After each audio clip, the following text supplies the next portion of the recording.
Halo teman-teman, bertemu kembali dengan saya Wulandari Kusumo, tim Siap Kerja Pasker ID, dan di video ini akan membahas tentang perencanaan karir untuk masa depan. Setiap orang yang bekerja tentunya ingin memiliki kesuksesan dalam berkarir. Kondisi hidup yang lebih baik dengan penghasilan yang fantastis seringkali menjadi tolok ukur kesuksesan karir seseorang. Namun tidak sedikit orang yang setelah bertahun-tahun justru kesulitan mengembangkan karir mereka loh. Itulah sebabnya menyusun langkah perencanaan karir yang tepat perlu ditetapkan sejak awal. Mari teman-teman kita bahas langkah-langkah perencanaan karir berikut ini. Dimulai dengan menilai diri sendiri. Pemahaman tentang diri sendiri merupakan aspek utama dalam perancangan karir. Kenapa? Karena mengetahui bakat yang dimiliki, kelebihan serta kekurangan akan mempermudah seseorang dalam mengenali kesempatan-kesempatan, peluang-peluang, kendala-kendala, pilihan, serta posisi yang cocok untuk kita masukkan ke dalam perancangan karir yang kita buat. Proses ini juga termasuk mengenali pekerjaan atau posisi yang sekarang sedang dijalani. Dalam membuat perencanaan, ada baiknya kita selami dari posisimu sekarang ini. Apa saja kemungkinan-kemungkinan yang bisa diambil ke depannya. Dengan begitu, kita bisa lebih fokus pada kelebihan, mengembangkan kemampuan, dan memperbaiki kelemahan diri. Tentu saja, dalam membuat perencanaan apapun, tujuan akhir atau goal-nya harus diketahui agar bisa menentukan jalan mana yang harus ditempuh. Penting setelah seseorang tahu mengenai keunggulan dan kelemahan, serta potensi-potensi apa yang sekiranya terbuka sebagai kesempatan kerja, sehingga tujuan karir jangka pendek dan jangka panjang dapat diidentifikasikan.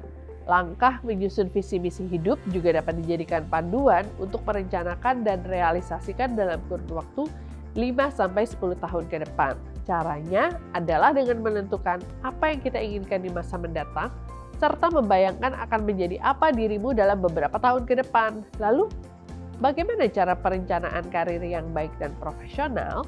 Dengan mengacu pada identifikasi diri dan tujuan akhir kita, buatlah perencanaan yang konkret agar bisa mencapai tujuan yang diinginkan dengan berbekal skill dan potensi baik yang sudah dimiliki maupun yang perlu dikembangkan. Perencanaan karir path bisa dimulai dengan memetakan strategi yang bisa kita lakukan untuk meraih profesi yang diinginkan.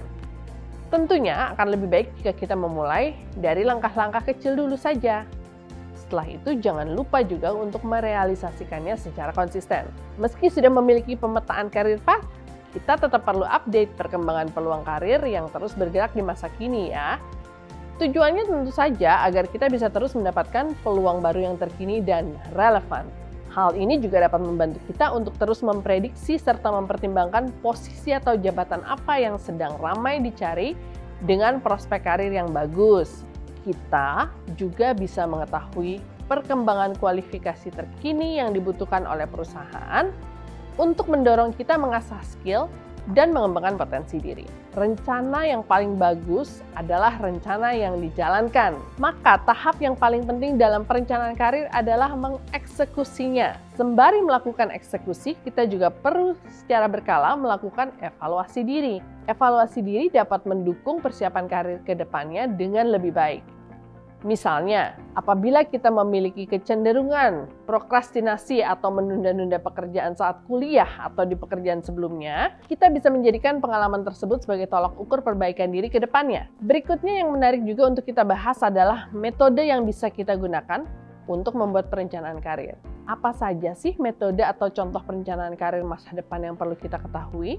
Pendidikan karir adalah suatu proses bagi karyawan atau individu untuk menerima pembelajaran dalam mengembangkan kemampuan atau skill mereka. Tujuannya untuk mempersiapkan diri dalam perencanaan, menaikkan tarif karir mereka. Pendidikan karir tidak semata diperuntukkan untuk karyawan saja.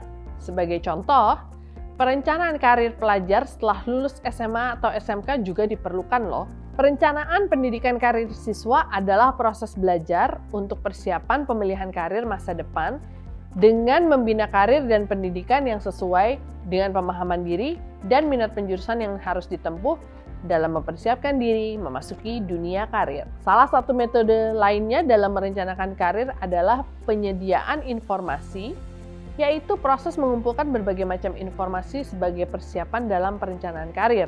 Selain untuk karyawan, kita bisa mengambil contoh perencanaan karir untuk mahasiswa yang ingin mencari kerja. Dalam metode ini, mahasiswa yang akan segera lulus dan mau langsung bekerja perlu mengumpulkan berbagai informasi pendukung untuk career planning-nya. Misalnya, mengetahui hal apa saja yang disukai, mempelajari kemampuan mencari program-program pelatihan dan pendidikan pendukung seperti sertifikasi, opsi-opsi tempat kerja pertama yang memiliki peluang penerimaan yang lebih besar, latar belakang perusahaan, rentang gaji, pekerjaan yang sesuai dengan pembelajaran yang dapat, job desk harian, kultur kerja, hingga job requirement yang sesuai dengan skill dan kemampuan. Bimbingan karir adalah usaha mencari pengetahuan soal karir pada satu orang yang bisa menjadi mentor sebagai bekal dalam mempersiapkan proses peningkatan karir. Metode ini mungkin sifatnya hampir sama dengan pendidikan karir. Bagaimana teman-teman? Semoga informasi ini semakin memberikan kejelasan kepada teman-teman seputar serba-serbi perencanaan karir ya. Perencanaan karir ini penting loh untuk dilakukan karena ini akan menentukan bagaimana kita meniti jenjang karir kita. Tentunya kita semua berharap bisa mencapai aspirasi karir kita, bukan? Oke teman-teman, selamat membuat perencanaan jenjang karir. Semoga aspirasi karir teman-teman tercapai dengan sukses. See you at the top dan sampai jumpa di video berikutnya.